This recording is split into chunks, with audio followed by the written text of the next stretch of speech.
ಕಳನಟ ಹರೀಶ್ ರಾಯ್ ಅವ್ರಿಗೆ ಸಹಾಯ ಮಾಡೋದಕ್ಕೆ ಅವರ ಮನೆಗೆ ಬಂದಿದ್ದಾರೆ ಬಿಗ್ ಬಾಸ್ ರಜತ್ ಅವರು. ಸೊ ಅವ್ರನ್ನ ಮಾತನಾಡ್ಸೋಣ.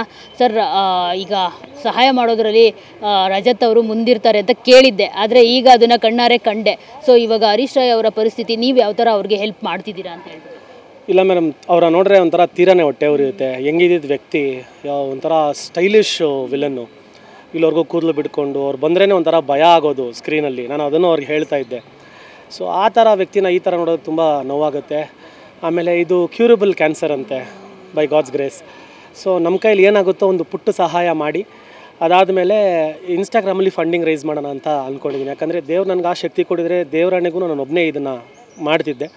ಬಟ್ ನಾನು ಇವಾಗ ತಾನೇ ಇಂಡಸ್ಟ್ರಿಗೆ ಹೆಜ್ಜೆ ಆಗ್ತಿರೋಂಥ ಪುಟ್ಟ ಕಲಾವಿದ. ಸೊ ನನ್ನ ಕೈಲಿ ಏನಾಗುತ್ತೋ ಅದನ್ನು ನಾನು ಮಾಡಿದ್ದೀನಿ. ಅದು ಬಿಟ್ಟು ಇನ್ಸ್ಟಾಗ್ರಾಮಲ್ಲಿ ಫಂಡಿಂಗ್ ರೈಸ್ ಮಾಡೋಣ ಅಂತ ಇದ್ದೀವಿ.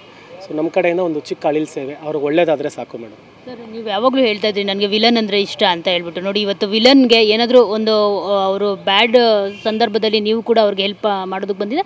ಮತ್ತು ನಿಮಗೂ ಕಳನಾಟನಾಗಿ ತುಂಬಾ ಆಫರ್ಸ್ ಸಿಗ್ತಿರೋವಂಥದ್ದು. ಜೊತೆಗೆ ಯಶಸ್ವಿನಿ ಅವರು ಮತ್ತು ಬೇಕ್ರಿ ರಘು ಅವ್ರ ಜೊತೆ ಬಂದು ಇವತ್ತು ಹೆಲ್ಪ್ ಮಾಡ್ತಿದ್ದೀರಾ. ಸೊ ನೋಡಿ, ಅವರು ಬಗ್ಗೆ ಒಂದು ತಪ್ಪು ಕಲ್ಪನೆ ಇದೆ.